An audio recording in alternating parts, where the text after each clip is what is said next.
ఇప్పుడు ఏమర్థమైంది చెప్పండి.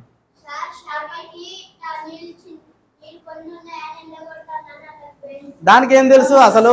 అది మనలాగా పెద్దగా లేదు కదా, అది పెద్దది ఇది చిన్నదని అర్థం కావడానికి. అది చిన్న దాంట్లోకి వెళ్ళి పెద్ద దాంట్లోకి వెళ్ళిపోయింది కదా.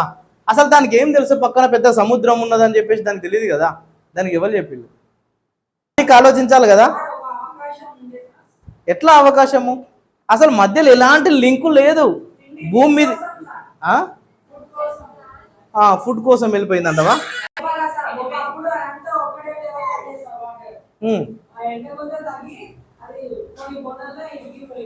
ఓకే, అంతేనా? ఇంకేమైనా ఉన్నాయి ఆన్సర్స్? ఓకే, యాక్చువల్గా మన లైఫ్లో ఇప్పుడు హుదాని తీసుకుందాం. హుదా ఏం చేస్తుంది అంటే డైలీ ట్యూషన్కి వస్తుంది. ఆ స్కూల్లో ఏం వర్క్ ఇచ్చారో అవన్నీ కంప్లీట్ చేస్తుంది. కథం, ఇక అమ్మయ్య నా పని అయిపోయింది, ఇక నేనేం చేయాల్సిన అవసరం లేదు, అయిపోయింది ఇక అని చెప్పేసి టోటల్గా అన్ని వర్క్స్ పక్క పెట్టేసి ఆమె కంఫర్ట్ జోన్లో ఉంటుంది.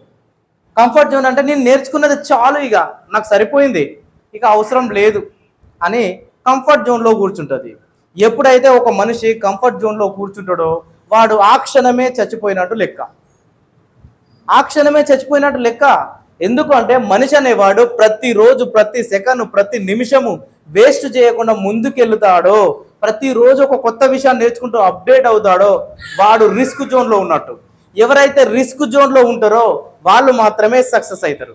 కంఫర్ట్ జోన్ అంటే ఏంటి అంటే ఓన్లీ స్కూల్లో ఇచ్చిన వర్క్ కంప్లీట్ చేసేసి వాళ్ళ అందరితో పాటు నువ్వు ముందుకెళ్ళిపోతున్నావు అంటే కంఫర్ట్ జోన్లో ఉండవు.